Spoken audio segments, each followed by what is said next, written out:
Hello student, কেমন আছো সবাই? আসসালামু আলাইকুম। মুন্না ইংলিশ কর্নারে তোমাদেরকে স্বাগত। আজকে আমরা আলোচনা করব 2001 সালের মেডিকেল এডমিশন টেস্টের ইংলিশ কোশ্চেন অংশটুকু। আমরা খুবই সহজভাবে এই কোশ্চেনটা বোঝানোর চেষ্টা করব। কথা না বাড়িয়ে কোশ্চেনে চলে যাওয়া যাক। আমি প্রথমে বলি, আগেকার দিনে ইংলিশে খুব কম পরিমাণ কোশ্চেন আসতো মেডিকেল এডমিশন টেস্টে, বাট যেগুলো কোশ্চেন আসতো সেগুলো খুবই রাফ অ্যান্ড টাফ ধরনের কোশ্চেন ছিল। দেখো, বলছে choose the sentence which is correct. এই যে সেন্টেন্স আমরা যখন চারটা পড়ব, এই চারটা সেন্টেন্স পড়লে মনে হবে কি প্রত্যেকটাই মনে হয় কারেক্ট অথবা প্রত্যেকটা মনে হয় ভুল।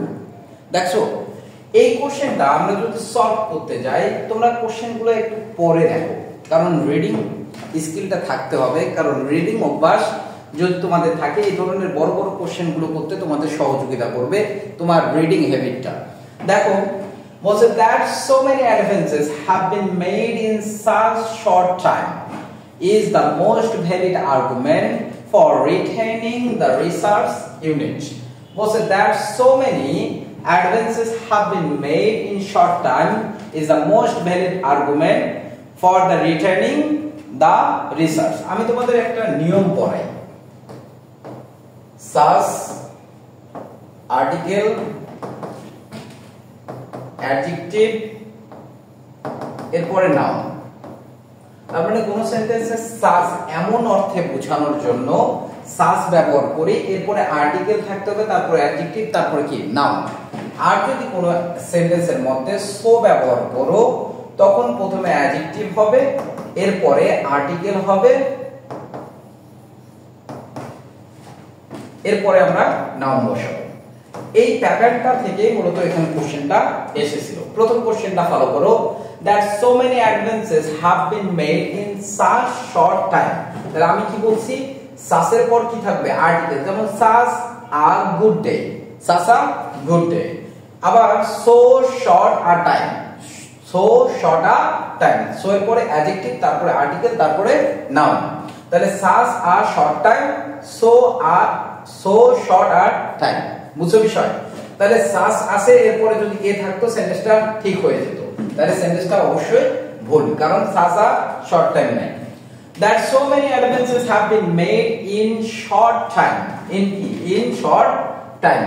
তার মানে এমন সময় বুঝাইছে, তাহলে এখানে সাস যেহেতু ব্যবহার করে নাই, এটা ভুল এমনিতে। the so many advances, দেখো এই সেন্টেন্সে দা ব্যবহার করছে। প্রবলেম কোথায়? এই সেন্টেন্সটা হচ্ছে একটা কমপ্লেক্স সেন্টেন্স। কোন সেন্টেন্স? Complex sentence. আমরা কমপ্লেক্স সেন্টেন্সকে যুক্ত করার জন্য কি দরকার? আমাদের কনজাংশন অর্থাৎ রিলেটিভ প্রোনাউন অথবা রিলেটিভ অ্যাডভার্ব এগুলো ব্যবহার করতে পারি। তো এখানে দা তো আর দুটো ক্লোজকে যুক্ত করতে পারে না। দেখো, so many advances have been made at a verb, এরপরে such a short time is the most valid argument, তাই কি না? তার মানে এটা হচ্ছে একটা কমপ্লেক্স সেন্টেন্স। এই কমপ্লেক্স সেন্টেন্সকে আমরা দি দ্বারা কানেক্ট করতে পারি না, দ্যাটস ওয়াই এই সেন্টেন্সটা অবভিয়াসলি ভুল। ডি নম্বর কোশ্চেনটা দেখো, that so many advances have been made in so short time, so short time। এই যে দেখো, সো এর পর অ্যাডজেক্টিভ, তারপরে কি আছে? নাউন। সো প্লাস অ্যাডজেক্টিভ, তারপরে নাউন। আর্টিকেল নাই, কোনো সমস্যা নেই, দিতে পারো, না দিলে কোনো সমস্যা নেই। তাহলে so short a time, so short a time অথবা so short time, that's why answer কোনটা হবে? এটা। তাহলে এই জিনিসটা তোমরা মাথায় রাখবা কিভাবে? যা শুধু একটা ফ্রেজ মনে রাখবা, সাস আ শর্ট টাইম, সাসা শর্ট টাইম, আরেকটা কি? So short a time. বাস, ওকে, শেষ। বুঝছো? এভাবে মনে রাখবা, সাসা short time, so short a time, ব্যাস সবকিছু ওকে। এরপর আসি 2 নম্বর কোশ্চেন। বলছে হুইচ ইজ কারেক্ট। দেখো, আসলে কিন্তু সেন্টেন্স গুলো এমন অল্প সংখ্যক কোশ্চেন, কিন্তু মাথা ঘামানোর মতো সেন্টেন্স। বলছে according to the newspaper he accepted bribes. বলছে নিউজপেপার অনুযায়ী সে ব্রাইব বা ঘুষ নিয়েছিল, while a high official to the government। দেখো তো while আছে, তাহলে আমরা জানি while কমপ্লেক্স সেন্টেন্সের কনজাংশন হিসেবে বসে। আর যদি কনজাংশন হয়, তাহলে এপাশে একটা ক্লোজ থাকবে, এপাশে আরেকটা ক্লোজ থাকবে, তাই কি না? এখানে কোনো ক্লোজ আছে না, ফ্রেজ, এটা ফ্রেজ। দ্যাটস ওয়াই এটা সেন্টেন্স হওয়ার কোনো চান্স নেই। পরের সেন্টেন্স দেখো, according to the newspaper he accepted bribes, একটা ক্লোজ, ঠিক আছে, when a high official of the government, তাহলে when আরেকটা কনজাংশন আরেকটা ক্লোজ লাগবে, কিন্তু এখানে কোনো ফাইনাল ভার্ব নাই, এজন্য এটা কোনো ক্লোজ না, এটাও বলো না। তারপরে দেখো, according to the newspapers he accepted bribes even a high official of the government, তাহলে দেখো পরের সেন্টেন্সটা দেখো, এখানে সেন্টেন্সটা একটু ভুল আছে, when he was a high official of the government, তাহলে সেন্টেন্সটা কি, according to the newspaper he accepted bribes when he was a high official of the government। দেখো when দ্বারা দুইটা ক্লোজ, এদিকে একটা ক্লোজ এদিকে আরেকটা ক্লোজ যুক্ত আছে, দুই দিকে দুইটা ক্লোজে পাস্ট ইনডিফিনিট টেন্সে আছে, তার মানে এই সেন্টেন্সটা হওয়ার পসিবিলিটি অনেক বেশি। পরের সেন্টেন্সটায় প্রবলেম কোথায়, according to the newspaper, newspaper অনুযায়ী he accepted bribes, say bribe গ্রহণ করেছিল, ঘুষ গ্রহণ করেছিল, while he was a high official of the government, তাহলে এটাও তো হওয়ার কথা, কিন্তু আমরা কানেক্টর করছি, কমপ্লিটিং সেন্টেন্স করছি, whileটা পক্ষান্তরে অর্থে ব্যবহৃত হয়, আবার while যখন অর্থে যদি ব্যবহার করো এরপরে কন্টিনিউয়াস টেন্স বসে, যদি কমপ্লিটিং সেন্টেন্সে while কে কনজাংশন হিসেবে ব্যবহার করি তাহলে while এর পর কোন টেন্স বসে, কন্টিনিউয়াস, যেমন he called me while I was sleeping, he saw me while I was walking, হয় কি না, তাহলে কন্টিনিউয়াস টেন্স হওয়ার কথা ছিল। আবার whileটা পক্ষান্তরে অর্থে ব্যবহৃত হয় বিধায় কানেক্টরের ক্ষেত্রে এটা আমরা ইউজ না করে আনসার করব কোনটা, সি। তাহলে according to the newspaper, সংবাদপত্র অনুযায়ী he accepted bribes, সে ঘুষ গ্রহণ করেছিল when he was a high official of the government, ঠিক আছে, সেন্টেন্সটা কারেক্ট। এরপরে সেন্টেন্স দেখি কি বলছে, beneath the incomplete sentence, beneath the incomplete sentence, নিচের ইনকমপ্লিট যে সেন্টেন্সটা আছে এই সেন্টেন্সের ক্ষেত্রে কোন চারটা অপশনের মধ্যে কোনটা আমরা নিতে পারবো। There are 4 words or phrase, choose the one word or phrase that best complete the sentence, এই সেন্টেন্সকে কমপ্লিট করার জন্য বেস্ট। দেখো কি বলছে, it might be interesting হবে, এটা ইন্টারেস্টিং বলছে, it might be interesting to note that under many circumstances, অনেক ক্ষেত্রেই the salary of a bus driver is much higher, এটা কোন ডিগ্রি বলো তো, এটা obviously তোমরা জানো যে কম্পারেটিভ ডিগ্রি, কোন ডিগ্রি, কম্পারেটিভ ডিগ্রি। তাহলে বলছে the salary of a bus driver is much higher, বলছে that a teacher, এখানে that হবে, তাহলে than a teacher, তাহলে বলছে the salary of a bus driver is much higher than a teacher, তাহলে আমি যদি বলি যে the salary of a bus driver is much higher, একজন বাস ড্রাইভারের স্যালারি অনেক বেশি than a teacher, একজন শিক্ষকের থেকে না, শিক্ষকের স্যালারির থেকে, এই জন্য এই সেন্টেন্সটা আসলে হবে না, কারণ এখানে বুঝাইছে যে বাস ড্রাইভারের স্যালারি একজন শিক্ষকের থেকে ভালো, তাহলে শিক্ষকের থেকে বেশি না, শিক্ষকের স্যালারির থেকে বেশি। এবার বলছে কম্পেয়ার আ টিচার, একজন শিক্ষকের তুলনায় না শিক্ষকের স্যালারির তুলনায় হবে না। In comparison with the salary of a teacher, আমরা জানি একটা সেন্টেন্সে একই নাউন বারবার ব্যবহার করা হয় না, নাউন রিপিটিশন দূর করার জন্য আমরা বিভিন্ন ধরনের প্রোনাউন ব্যবহার করে থাকি, কি ব্যবহার করে থাকি, প্রোনাউন, এই জন্য এই সেন্টেন্সটা হবে না। আর কম্পারেটিভ ডিগ্রিতে তোমরা জানো যে দ্যান বসে, কি বসে, দ্যান, তাহলে आंसर কি হবে, the salary of a bus driver is much higher than that of a teacher. এই যে than the salary of a teacher হইতো, আমরা স্যালারি ওয়ার্ডটা যখন আমি এখানে বসাইতাম than the salary of a teacher, তখন এই স্যালারি ওয়ার্ডটা বারবার রিপিট হইতো, এইজন্য আমরা দ্যাটটা দ্বারা মূলত কাকে বুঝাইছি, এই স্যালারিকে বুঝাইতে পারছি। তাহলে the salary of a bus driver is much higher than that of a teacher. তোমরা সেন্টেন্স পড়লে একটা জিনিস পড়ে থাকবা যে আমরা বলে থাকি যে রাজশাহীর দিনাজপুরের চাল রাজশাহীর চালের থেকে ভালো, তাহলে তার ইংলিশে কি হয়, the rice of Rajshahi is better than that of কি রাজশাহী। তাহলে দেন দ্য রাইস অফ রাজশাহী না, দেন দ্যাট অফ রাজশাহী। তাহলে কোনো কিছু তুলনা করার ক্ষেত্রে এটার থেকে ওটা ভালো, দেন দ্যাট কথাটা আমরা ব্যবহার করতে পারবো। তাহলে आंसर কোনটা হবে? দেন দ্যাট অফ আ টিচার।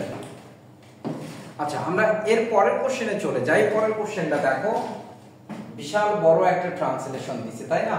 বলছে তুমি যা করেছো তার জন্য যদি দুঃখিত হও, এমন আর না করার জন্য যদি চেষ্টা করো, তবে মানুষ খুব কমই তোমার সঙ্গে রাগ করবে অথবা শাস্তি দেবে। এই ট্রান্সলেশনটা কি হবে দেখো। প্রথম যে সেন্টেন্স গুলো বলছে কি, if you are sorry, if you are sorry for what you have ডান।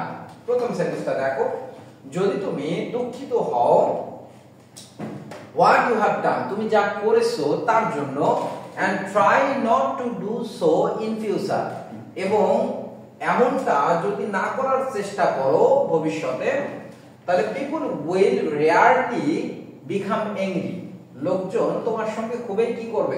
কম রাগ করবে অথবা শাস্তি দেবে, or punish you। তাহলে এই সেন্টেন্সটা আমাদের ঠিক আছে, কারণ পরের সেন্টেন্সগুলো যত বড় সেন্টেন্স তত কিন্তু আমরা খুব সহজে বুঝতে পারবো। কারণ পরের সেন্টেন্সগুলো দেখো, পরের সেন্টেন্সগুলোতে অর্থের কোনো ঠিক ঠিকানা নাই, বুঝছো বিষয়? দ্যাটস ওয়াই আমরা आंसर কোনটা করব? এটা। কারণ পরের সেন্টেন্সগুলো দেখো, if you are sorry for what you have done, এই পর্যন্ত ঠিক আছে, and try not to do so and any more people will very seldom angry। এটা কোন সেন্টেন্স হইলো বলো? বুঝছো বিষয়? পরের সেন্টেন্স দেখো, ইউ শুড রিগ্রেট, এখানে উচিতের কোনো কথাই বলেনি। দ্যাটস ওয়াই आंसर কি হবে? এ নম্বর। পরের কোশ্চেনটাতে যাই। বলছে the most appropriate translation of the following sentence, Kamal বোরকা ত্যাগ করতে, কামাল বোরকা ত্যাগ করতে এবং পুরুষদের মতো বা পুরুষের মতো স্বাধীনভাবে চলাফেরা করতে ও নিঃশ্বাস নিতে মহিলাদের উদ্বুদ্ধ তাহলে উদ্বুদ্ধ করলেন। এখানে কামাল বলতে কি জানো? ওই যে আমরা তুরস্কের জনক বলা হয়, আধুনিক তুরস্কের জনক কামাল আতাতুর্ক পাশা, এবারে ছিল একদম নাস্তিক, কিন্তু বুঝছো বিষয়? এই ছিল একদম নাস্তিক, আমেরিকানের পোষা একদম কুত্তা, বুঝছো বিষয়? এ আধুনিকায়নের নামে তুরস্কের মধ্যে পুরো ইসলামিক একটা স্টেট, খিলাফতের একটা মজলিস ছিল, সেটাকে কি করে ফেলে? একদম নাস্তিক দেশ হিসেবে, ধর্মনিরপেক্ষ দেশ হিসেবে, সেকুলার রাষ্ট্র হিসেবে প্রতিষ্ঠা করেন। তো সে এই কথাটা আমরা বলছে, এই সেন্টেন্সটা আমরা তার সম্পর্কে বলতেছি। তো এখানে দেখো প্রত্যেকটাতে কামাল আছে, তাই না? কামাল কি করছেন? উদ্বুদ্ধ করেছেন। তাহলে উদ্বুদ্ধ করার ইংরেজি কি? অ্যাবান্ডনেড। অ্যাবান্ডনেড মানে কি? ত্যাগ করা। তাহলে পরেরটাতে দেখো, দা কামাল ইনস্পায়ার্ড, ঠিক আছে। দা ওয়েমেন মহিলাদেরকে, টু গিভ আপ দেয়ার ভেল মানে কি? বোরখা। তাহলে তাদের বোরখা ত্যাগ করতে, ঠিক আছে। এখানে বলছে নট টু ওয়্যার দেয়ার ভেল, এটা হবে না। গিভ আপ ছেড়ে দিতে, বোরখা ত্যাগ করতে। এন্ড বিকাম ইকুয়াল, কি পুরুষের মতো স্বাধীনভাবে চলাচল করার কথা বলছে। বিকাম ইকুয়াল হওয়ার কথা বলছে না। তাহলে আমরা অর্থের সঙ্গে সামঞ্জস্য তো অবশ্যই রাখবো। তাহলে Kemal inspired the women to give up their veil, তাদের বোরকা ত্যাগ করতে বলছেন। And walk about, breathe freely, and walk কি বলছে? ভেল এন্ড ওয়াক, এন্ড এটা এন্ড হবে, walk and breathe freely in the same way as man, মানুষের মতো কি করতে? পুরুষের মতো স্বাধীনভাবে চলাফেরা করতে ও নিঃশ্বাস নিতে মহিলাদেরকে উদ্বুদ্ধ করেছেন। তাহলে walk and breathe freely in the same way as man. এরপরে কোশ্চেনে আমরা যাই, which is sentence is correct if you want to relate the cameras and the pictures they produce. তাহলে ক্যামেরা এবং পিকচারের সঙ্গে যদি আমরা সম্পৃক্ত করতে চাই, কোন সেন্টেন্সটা কারেক্ট? দেখো, despite a small size, ছোট সাইজ হওয়ার সত্ত্বেও, their cameras take very good picture. Their cameras take very good picture. এরপরে দেখো, in spite of their small size, their cameras take very good picture. In spite of its small size, their cameras, দেখো তো ইট বলছে কাকে বোঝাচ্ছে cameras কিনা তাহলে camera যদি হয় প্লুরাল যদি হয় তাহলে ইটস বসাইতে পারবো ইটস কখন বসে প্লুরাল বোঝানো সিঙ্গুলারের জন্য একটাকে বোঝানোর জন্য এইজন্য ইটস যেহেতু আছে এটা ভুল their cameras are small but the picture are quality the picture are quality এই সেন্টেন্সটা হওয়ার কোনো চান্স নাই এই সেন্টেন্সটা কোনোদিনও হবে না এরপর সেন্টেন্স দেখো তো ভাই বলছে কি in spite of their small size তাহলে আসলে কি তাদের ছোট সাইজ না ক্যামেরার ছোট সাইজ তাহলে এখানে যদি বলি in spite of their small size তারা ছোট সাইজের হওয়া সত্ত্বেও তাদের ক্যামেরাগুলো ভালো পিকচার ওঠায় তাহলে তারা ছোট না ক্যামেরা ছোটর কথা বলছে অবশ্যই ক্যামেরা তাহলে এটা হবে না তাহলে despite small size ছোট সাইজ হওয়া সত্ত্বেও তাদের ক্যামেরাগুলো টেক ভেরি গুড পিকচার এই সেন্টেন্সটা একদম কারেক্ট আমরা 8 নম্বর সেন্টেন্সটা দেখি বলছে choose the correct answer that Discovery of insulin আবিষ্কার হওয়ার dash it was not possible এটা সম্ভব ছিল না টু ট্রিট ডায়াবেটিস কি করা ট্রিট করা ডায়াবেটিসের চিকিৎসা দেওয়া তাহলে prior to the discovery of insulin prior to মানে কি পূর্বে উইথ দা ডিসকভারি তো হবে না আফটার দা ডিসকভারি মানে কি ইনসুলিন আবিষ্কারের পর ডায়াবেটিসের চিকিৎসা করা সম্ভব না এটা হওয়ার কোনো চান্স নাই নট ফাইন্ডিং এটা হবে না তাহলে হবে কি প্রিয়র আমরা জানি প্রিয়র টু হয় প্রিয়র কি হয় টু হয় তাহলে prior to the discovery of insulin it was not possible to treat diabetes এই ছিল আমাদের আজকের কোশ্চেন সলভ করব আগামী